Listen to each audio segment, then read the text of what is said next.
하지만 경기 침체 속의 고용 부진과 소득 양극화로 이를 체감하기는 쉽지 않다는 지적이 나옵니다.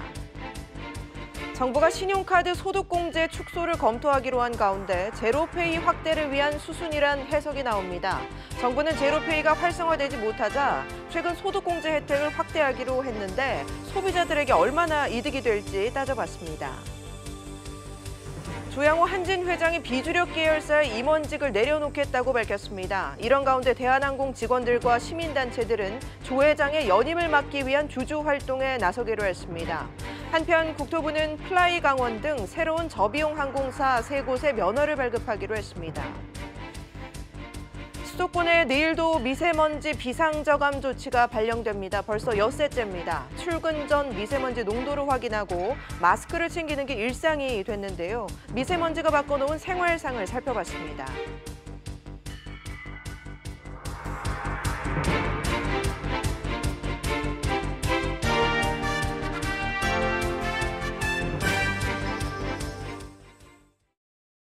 여러분 안녕하십니까? 지난해 우리 국민 1인당 소득이 3만 달러를 돌파했습니다. 한국은행은 선진국 수준의 경제활동을 보인 것이라고 설명했는데요. 먼저 취재기자 전화로 연결하겠습니다. 김환진 기자. 네, 한국은행입니다. 국민소득 2만 달러 넘은 이후에 얼마 만입니까? 네, 2006년 2만 달러에 진입한 뒤 12년 만입니다. 국민소득은 국민이 한 해 동안 벌어들인 소득을 가리키는데요. 지난해 1인당 국민소득은 1년 전보다 5.4% 늘어난 3만 1,349달러, 우리 돈으로 3,449만 원을 기록했습니다. 미국과 일본, 독일, 영국 등 인구 5천만 명이 넘는 나라 중 7번째로 3만 달러 문턱을 넘은 건데요. 한국은행은 이번 3만 달러 돌파에 대해 달러 대비 원화 환율이 낮아진 것과 꾸준한 성장을 이어온 결과라며 우리나라가 이제 선진국 수준의 경제활동을 보인 것이라고 설명했습니다. 네, 지난해 경제 성장률을 두고 2.7%를 달성하기 쉽지 않다 이런 전망이 있었는데 어땠습니까? 네, 우여곡절 끝에 속보치인 2.7%를 달성했습니다. 6년 만에 가장 낮았는데요.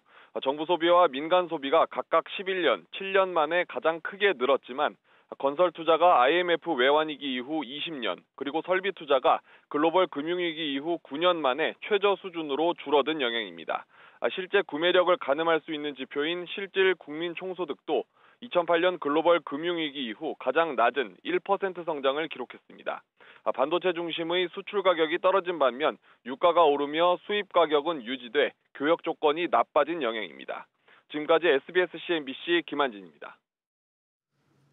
네, 국민소득 3만 달러 시대 여러분들은 얼마나 체감하고 계십니까? 내 주머니, 내 지갑은 얇아졌는데 무슨 3만 달러 시대냐 반문하는 분들 많을 텐데요. 이 통계상 숫자와 내 실생활과의 괴리가 크다는 이야기겠죠. 이 내용 취재기자와 좀 더 자세히 짚어보겠습니다. 손석우 기자가 나와 있습니다. 자, 송 기자. 네. 3만 달러를 돌파한 날인데 자축하기보다는 좀 자중하는 분위기가 역력하다고요? 네, 어제 홍남기 경제부총리가 경제활력대책회의에서 아주 원론적인 평가를 한 것을 제외하고는요. 정부도 현재 큰 의미를 부여하지 않고 있고요. 또 자화자찬식 홍보도 하지 않고 있습니다. 청와대나 정치권도 마찬가지고요. 경제계, 경영계도 말할 것 없이 특별한 평가나 논평을 하지는 않고 있습니다.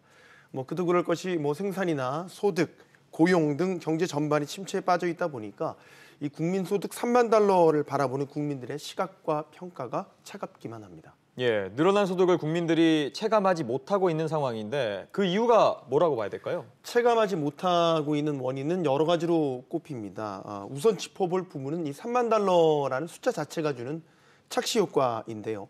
화면에서 보시는 것처럼 이제 2016년부터는 2015년 한 해를 제외하고는 1인당 국민소득은 꾸준히 늘었습니다. 오히려 2015년 이후부터 보시면 큰 증폭이 없이 정체 상태여서 이번 3만 달러 돌파가 피부에 와 닿지 않을 것이라는 분석이 나오고 있습니다. 또 소득 환산 단위가 미국 화폐인 달러로 돼 있죠. 이에 따라서 달러당 원화의 가치가 지난해 많이 오른 데 따른 착시 효과라는 분석도 있습니다.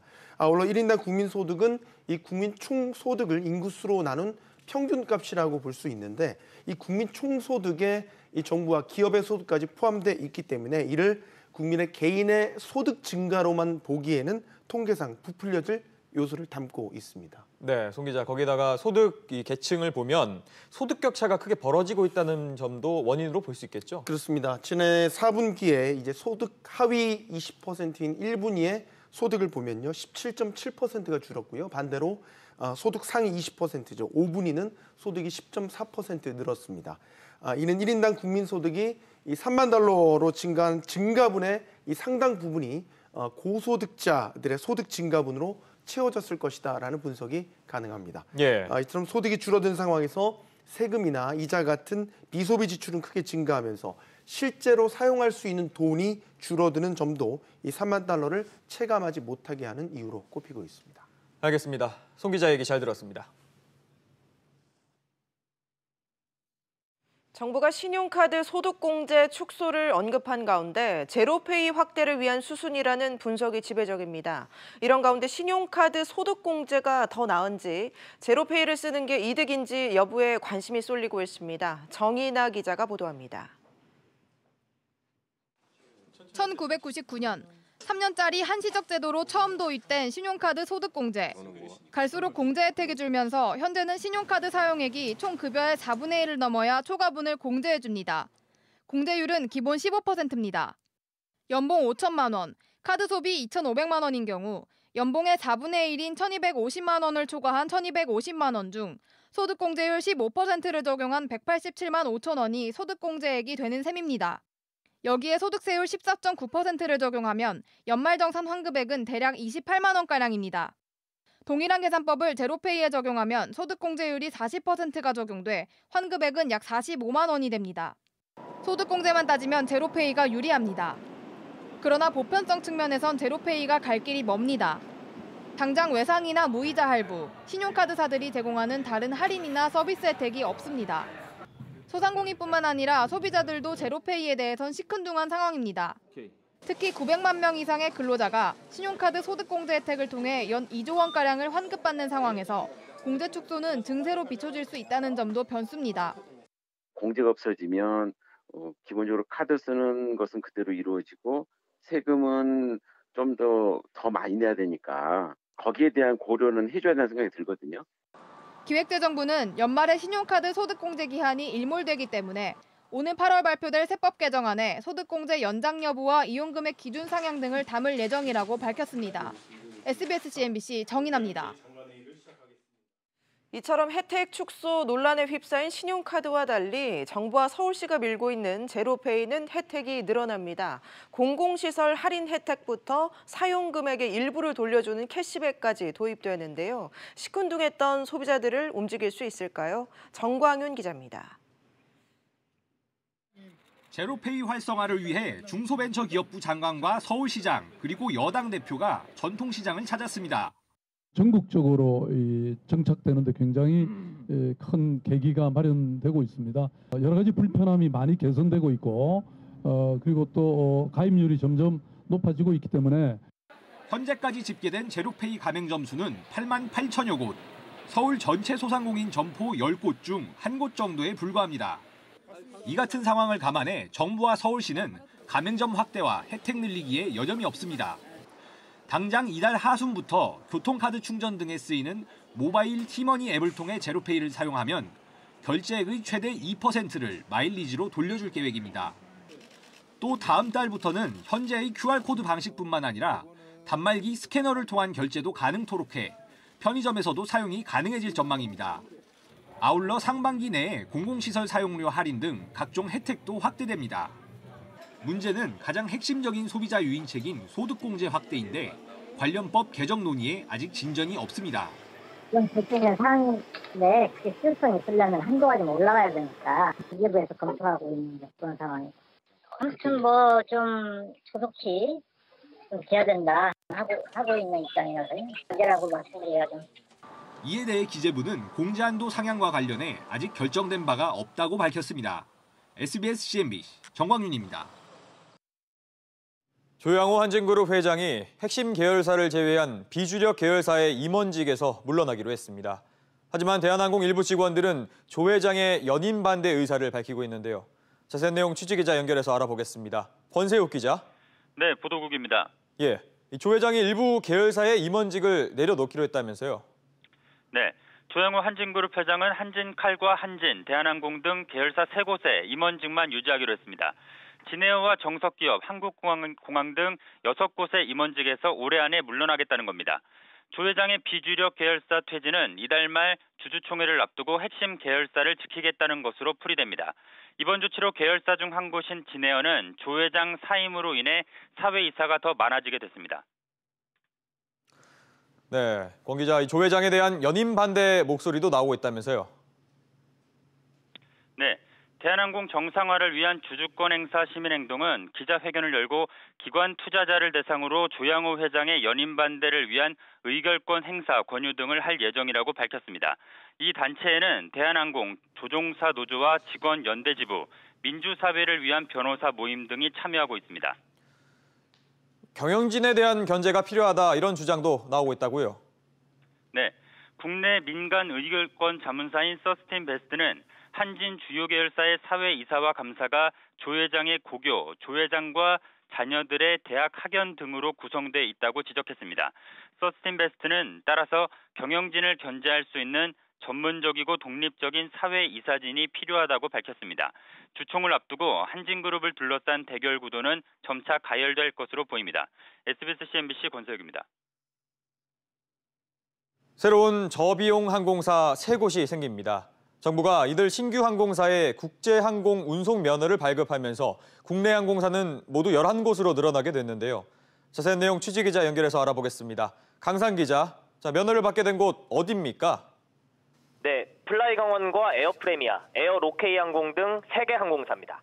플라이강원은 강원도 양양공항을 기반으로 하고 있고 에어프레미아는 인천공항, 에어로케이는 충북 청주공항을 거점공항으로 삼고 있습니다. 3곳 모두 저비용 항공사들인데 신규 면허가 발급된 건 지난 2015년 말 에어 서울 이후 3년여 만입니다.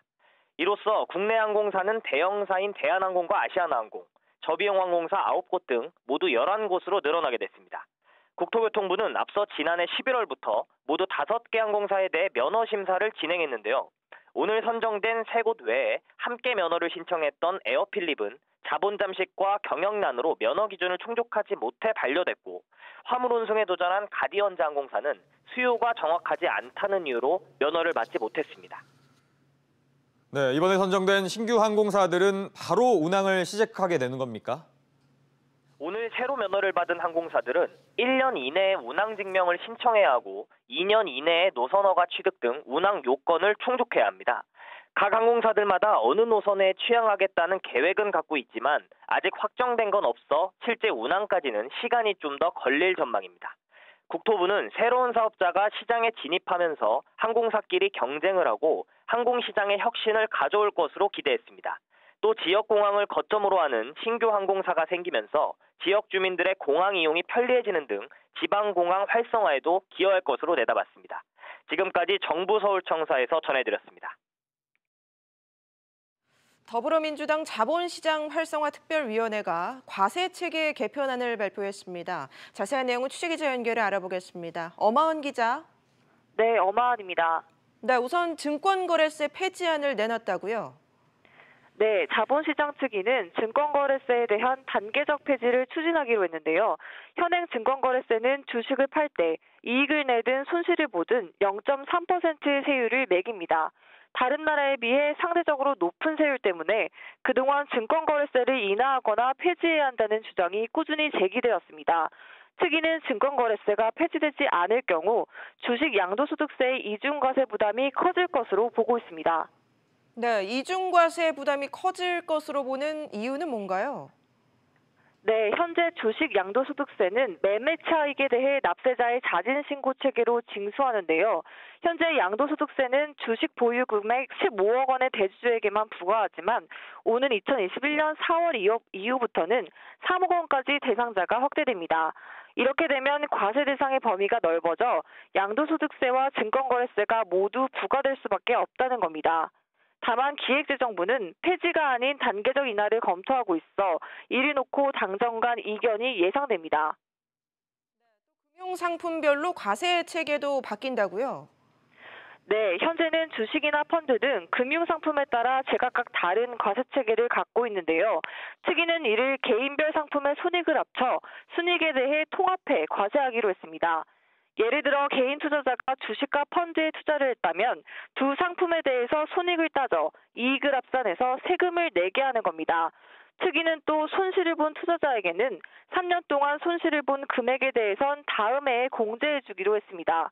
펀드의 경우엔 펀드 매매, 환매 소득은 양도소득으로 전환해 손익통산에 허용하기로 했습니다. 특이는 올 상반기까지 기재부와 협의해 입법을 추진할 계획입니다. 지금까지 SBS CNBC 엄하은입니다. 서울의 잠실 주공 5단지, 대치동 선경아파트, 올림픽 선수촌 아파트. 이들 아파트는 해당 지역에서 집값이 가장 비싼 랜드마크 단지입니다. 그런데 최근 집값이 급락하고 있다고 합니다. 류정훈 기자가 취재했습니다. 서울 송파구 랜드마크인 올림픽 선수촌 아파트입니다.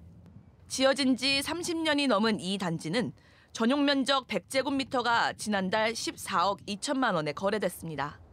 지난해 최고가와 비교할 때 2억 원 이상 하락한 겁니다. 대치동 선경아파트도 전용 면적 117제곱미터가 올해 초 23억 8천만 원에 거래됐는데 한때 최고 27억 원에서 거래됐던 것을 감안하면 3억 원 이상 가격이 떨어졌습니다. 전국 상위 시가총액 50개 단지의 가격지수 변동률을 살펴보면 최근 하락세가 가파릅니다. 지난달에는 마이너스 1.51%를 기록해 석 달째 하락했는데 이는 7년 만에 최대 낙폭입니다. 특히 집값 하락기에는 낙폭이 일반 아파트보다 큰데 지난달 랜드마크 아파트가 1.51% 하락했을 때 서울 전체 아파트는 0.09% 떨어지는 데 그쳤습니다. 시장이 가장 크게 영향을 줬던 게 이제 대출 규제라고 보여지는데 집값이 비싼 만큼 대출 규제에 더 직격탄을 맞은 거죠. 특히 4월 아파트 공시가격 발표를 앞두고 있어 랜드마크 단지의 가격 하락세는 계속될 것으로 보입니다. SBS CNBC 류정훈입니다. 네, 오늘도 미세먼지로 하루 종일 답답하셨을 텐데요. 내일도 수도권에는 비상저감 조치가 시행됩니다. 자세한 내용 취재기자 연결해서 알아보겠습니다. 박연신 기자. 네, 박연신입니다. 네, 내일도 비상조치가 발령됐다고요? 네, 그렇습니다. 서울을 비롯한 수도권에서 6일 연속 비상저감 조치가 시행됩니다. 6일 연속 발령은 이번이 처음인데요. 오늘과 마찬가지로 공공기관 차량 2부제가 실시되고 배출가스 5등급 차량은 서울 시내 운행이 금지됩니다. 이 시각 미세먼지는 여전히 심각한 수준을 유지하고 있는데요. 서울과 경기 전역은 초미세먼지 경보가 발령된 상태입니다. 오후 6시 기준 서울의 초미세먼지 농도는 세제곱미터당 130 마이크로그램을 가리키고 있습니다. 매우 나쁜 기준인 76 마이크로그램을 크게 웃도는 수준인데요. 이대로라면 지난 1월 기록한 하루 평균 최고 농도인 129 마이크로그램을 넘어 사상 최악의 날로 기록될 것으로 보입니다. 미세먼지 농도도 181 마이크로그램까지 치솟아 매우 나쁜 단계입니다. 네, 그런데 박 기자, 비상조치가 시행돼도 별로 소용이 없는 것 같은데 그 이유는 뭡니까? 포근한 날씨에 기류가 정체돼 있다 보니 국내외 오염물질이 계속해서 쌓이고 있는데요. 중국발 스모그도 추가로 유입되고 있어 대기질이 악화되고 있는 겁니다. 내일은 오후에 비 소식이 있지만 미세먼지 농도를 끌어내기엔 역부족일 것으로 보입니다. 한편 조명래 환경부 장관은 오늘 기자들과 만나 미세먼지가 국민 생명을 위협하기 때문에 경제활동이나 차량 운행 제한도 필요할 것 같다고 말했는데요. 조 장관은 법적으로 강제할 수는 없지만 전국적인 차량 2부제를 국민에게 호소하는 것도 방법이라고 말했습니다. 다만 일단 검토는 하고 있지만 법적 책임이 따르기 때문에 시행 여부는 더 지켜봐야 한다고 설명했습니다. 지금까지 보도국에서 전해드렸습니다. 앞서 들으신 것처럼 심각한 미세먼지에 우리 국민들의 생활도 완전히 달라졌습니다. 매일 아침 미세먼지 농도를 확인하는 것부터 외출할 때는 반드시 마스크를 착용하고 최대한 빨리 귀가하는 모습이 일상화됐는데요. 미세먼지 때문에 이색 제품들도 등장했다고 합니다. 이광호 기자가 보도합니다. 몇 년 전까지만 해도 봄 황사철에만 쓰던 마스크가 이제는 필수품이 됐습니다. 미세먼지가 주구가 계속 바뀌더라고요. 시간마다 낮에 좋았다가도 저녁 때 갑자기 안 좋아지거나 그래서 이렇게 되니까 마스크를 계속 가지고 다닐 수밖에 없어요. 최근에는 휴대용 공기청정기부터 미세먼지를 차단해준다는 안경과 SF 영화에나 나올 것 같은 첨단 마스크까지 등장했습니다. 외출을 최대한 자제하면서 소비 패턴도 바뀌었습니다. 한 카드사 분석에 따르면 초미세먼지가 매우 나쁨 단계까지 악화되면 놀이공원이나 음식점의 카드 이용 금액이 급격히 줄어듭니다. 대신 배달앱 이용과 병원을 찾는 사람들이 크게 늘어나는데 특히 이비인 후과와 안과, 피부과에서 카드 사용액이 급증합니다. 미세먼지가 증가되는 날이 연속적으로 있은 후에는 2, 3일 정도 지난 후에 피부 트러블이나 뾰루지 같은 흔히 말하는 그런 염증성 피부 질환으로 방문하신 분이 확실히 늘어나고 있습니다. 올해 들어 서울에 초미세먼지 주의보가 발령된 날은 벌써 19일로 이미 지난해 전체 발령 일수를 넘겼습니다. 적절한 대책 없이는 이렇게 대낮에도 사방이 뿌연 풍경을 일상처럼 바라볼 수밖에 없을 것이란 우려가 점점 커지고 있습니다. SBS CNBC 이광호입니다. 미국과 중국의 무역 협상 타결이 임박했다는 전망이 나왔습니다. 하지만 중국은 무역 갈등의 여파가 본격화될 것에 대비해 올해 경제 성장률 목표를 낮췄습니다. 김영규 기자가 보도합니다. 미국 주요 언론과 행정부 주요 인사들이 무역 분쟁 타결이 임박했음을 잇따라 시사했습니다. 월스트리트 저널은 소식통을 인용해 미 중이 무역 협상 타결을 위한 마지막 단계에 와 있다고 보도했습니다. 마이크 폼페이오 미국 국무장관도 몇 주 안에 중대한 발표를 할 수 있을 것이라며 이 같은 전망에 힘을 실었습니다. 앞서 케빈 해싯 백악관 경제자문위원회 위원장 역시 미중 간 무역 협상이 종착점에 가까워지고 있다고 말했습니다. 다만 구체적인 세부 사항은 여전히 조율 중이라고 덧붙였습니다. 최종 담판은 도널드 트럼프 미국 대통령과 시진핑 중국 국가주석이 오는 27일 만나 지을 걸로 알려졌습니다. 하지만 두 정상 간 합의는 현재의 갈등을 일단 봉합하는 수준에 그칠 것이란 전망이 계속해서 나오고 있습니다. I mean, we've been knowing for a few weeks now that a deal is coming. We need to wait for the details, but I think we've gotten a bit ahead of ourselves. 중국은 전국 인민대표대회에서 올해 경제성장률 목표를 6%대 초중반으로 제시했습니다. 6.5% 전후였던 지난해보다 낮아졌습니다. 견조한 성장 속에서 미중 무역 갈등과 내수 침체 등 다양한 변수를 고려한 것으로 풀이됩니다. To perform in accordance with law, the functions of office. In pursuing development this year, China faced a complicated and challenging domestic and international environment of a kind rarely seen in many years. 중국은 또 올 도시 실업률은 5.5%, 소비자 물가 상승률은 3%에서 관리하기로 했습니다. 재정 적자 목표치는 지난해 GDP 대비 2.6%에서 올해는 2.8%로 높여 잡았습니다. 이는 경기 하방 압력에 맞춰 재정 지출을 늘려 경기 부양에 나서겠다는 의지로 해석됩니다. SBS CNBC 김영규입니다. 회사와의 임금 협상은 직장인들의 최대 관심사 가운데 하나죠. 첨예하게 대립하다 극한 대결로 격화되는 경우도 적지 않은데 노사 간 임금 합의를 30분 만에 끝낸 기업이 있어 주목받고 있습니다. 안지혜 기자가 보도합니다.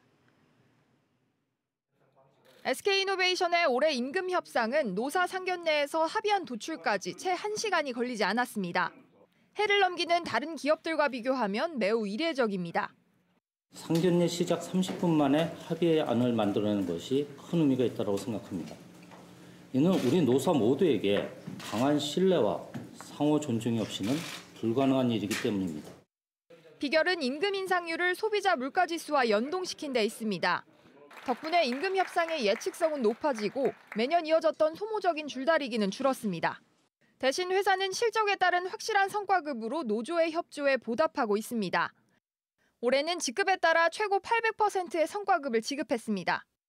저는 2017년도 이걸 시작할 때 임금 인상을 어떤 공식으로 결정한다.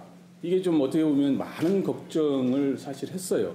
이게 과연 실현이 될까?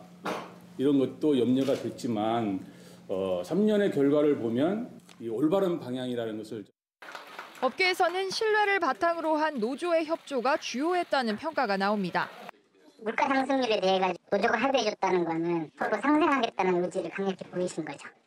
임협으로 노사 간 감정 대결 양상까지 보이는 일부 사업장들에게 SK이노베이션의 사례는 또 다른 대안을 제시하고 있습니다. SBS CNBC 안지혜입니다.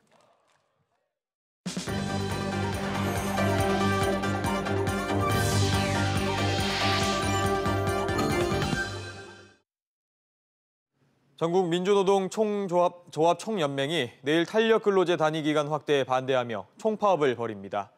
민주노총은 내일 오후 4시부터 서울 여의도 국회 앞을 포함한 전국 14곳에서 집회를 개최할 예정입니다. 이번 총파업에는 대우조선해양과 현대모비스 등이 참가하며 현대기아차 등 완성차 업계 노조는 참가하지 않기로 했습니다.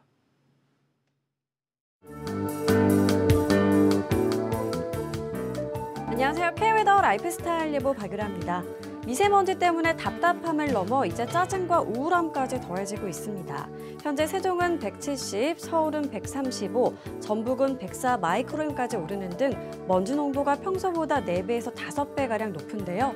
이에 따라 중서부와 전북 곳곳에는 초미세먼지 경보가 내려진 상태입니다. 내일도 공기 상황은 좋지 못한데요. 반면 제주도는 보통 단계를 회복하면서 대기질이 양호해지겠고요. 수도권과 충청 지역도 매우 나쁨에서 나쁨 단계로 농도가 조금은 낮아지겠습니다. 바로 비와 눈이 오기 때문인데요. 제주도와 전남 해안은 새벽부터 아침 사이에 비가 오겠고요. 서울, 경기도와 강원, 영서는 낮 한때 지나겠습니다. 또 동풍의 영향을 받는 강원, 영동은 저녁부터 모레까지 비나 눈이 오겠는데요.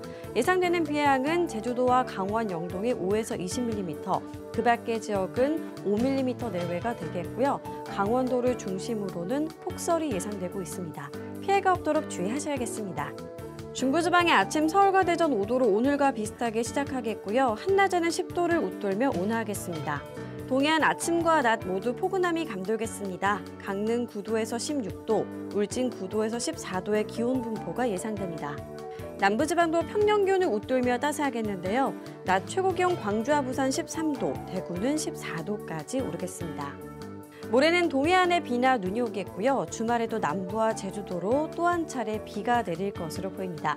한편 당분간 온화한 가운데 일교차가 크겠고요. 계속해 미세먼지 농도가 높게 오를 것으로 전망됩니다. 기상정보였습니다. 뉴스프리즘 여기서 마치겠습니다. 편안한 저녁 보내시기 바랍니다. 고맙습니다.